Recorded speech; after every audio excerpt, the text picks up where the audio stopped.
नमस्कार, मेरा नाम है डॉक्टर पुरुधमन और आज इस वीडियो में हम बात करने वाले हैं ज्वार, बाजरा, रागी के बारे में।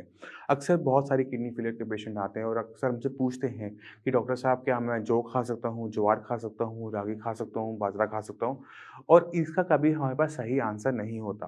तो आज मैं इसी वीडियो के अंदर ये सारी चीज़ें आप खा सकते हैं या नहीं खा सकते, इसके क्या फ़ायदे होंगे, क्या नुकसान होंगे, खाने में हमने किन चीज़ों का ध्यान रखना है, उसके बारे में डिस्कस करूँगा। तो पहली चीज़ कि कोई भी किडनी फेलियर का पेशेंट जो ज्वार, बाजरा, रागी खा सकता है। इन्हें हम इंग्लिश में मिलेट्स कहते हैं। इनके अंदर और गेहूँ और चावल के अंदर एक फंडामेंटल फ़र्क होता है। वो फ़र्क है कि इनके अंदर मिलेट्स के अंदर कार्बोहाइड्रेट्स की जो मात्रा है, वो कंपैरेटिवली कम होती है। मगर अगर इनके अंदर कार्बोहाइड्रेट्स की मात्रा कम है, तो ये हमें मोटा नहीं करता और मगर इनके अंदर जो न्यूट्रिशन होता है, वो वैल्यू उससे रिच होती है, गेहूँ चावल से।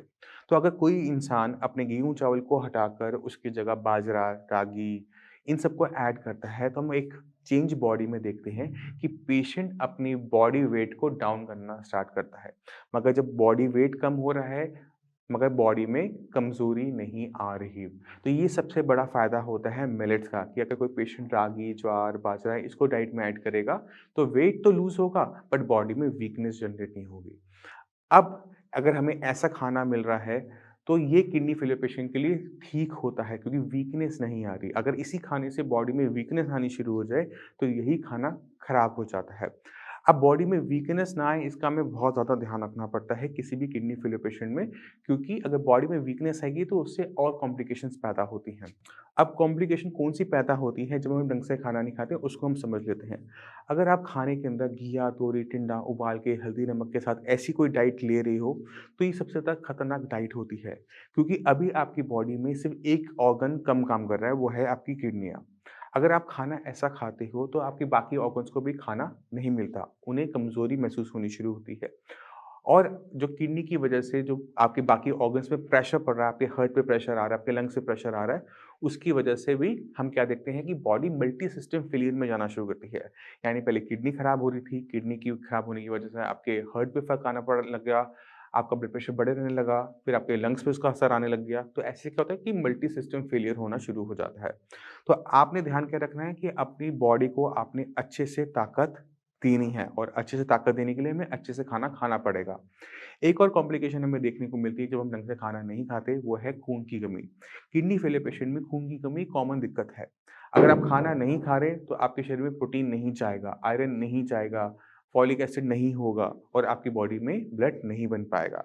और अगर ब्लड नहीं आपकी बॉडी में कम होगा, तो आपको बाबा का या तो खून चढ़ाना पड़ेगा, इंजेक्शंस लेने पड़ेंगे या फिर हमें और कॉम्प्लिकेशन थकावट, साँस का फूलना, ऐसी कॉम्प्लिकेशंस देखने को मिलेगी।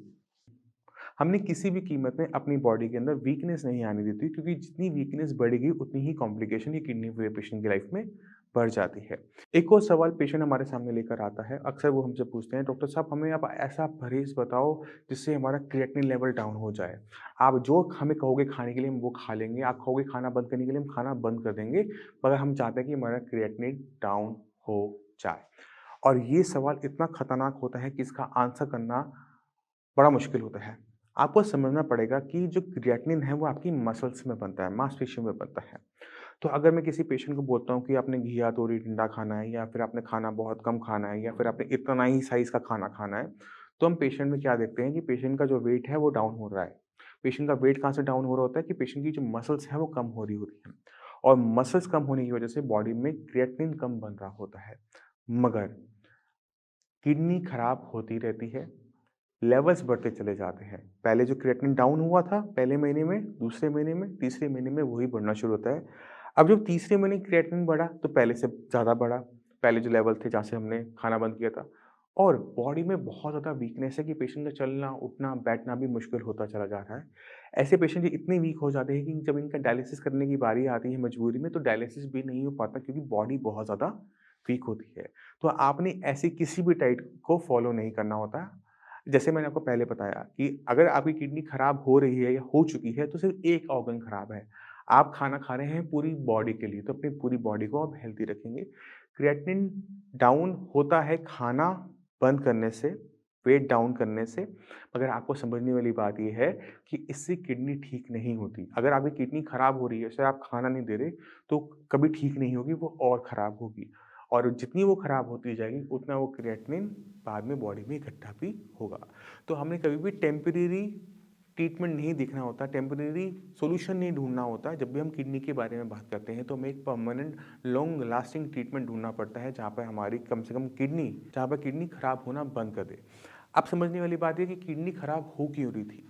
80% पेशेंट के अंदर किडनी बीपी या शुगर की वजह से खराब होती है। तो अगर आपने खाना-पीना बंद भी कर दिया है, बीपी शुगर आपका ज़्यादा बना हुआ भी है, तो आप खुद सोच सकते हैं, जो बीपी शुगर आपका ज़्यादा बना हुआ है, किडनी खराब होती रहेगी, तो क्रिएटिनिन भी बढ़ना शुरू हो जाएगा। अगर वो एक आधा पॉइंट नीचे भी चला गया है, तो वहाँ पे वो टिक नहीं पाएगा। तो मैं उम्मीद करता हूँ इस वीडियो से आप समझ गए कि मिलेट्स किडनी फेलियर पेशेंट के लिए अच्छे हैं या नहीं हैं, और कौन-कौन से मिलेट्स हम खा सकते हैं, और खाना कितना इम्पोर्टेंट होता है किसी भी किडनी फेलियर पेशेंट में। फिर भी आपके माइंड में कोई भी डाउट हो, कुछ भी पूछना चाहते हो, डॉक्टर्स अवेलेबल हैं, उनसे आप बात कर सकते हैं, उनसे पूछ सकते हैं। अब इसी के साथ आप सबसे मैं चलने की आज्ञा चाहूँगा। मिलते हैं अगली वीडियो में, तब तक के लिए नमस्कार।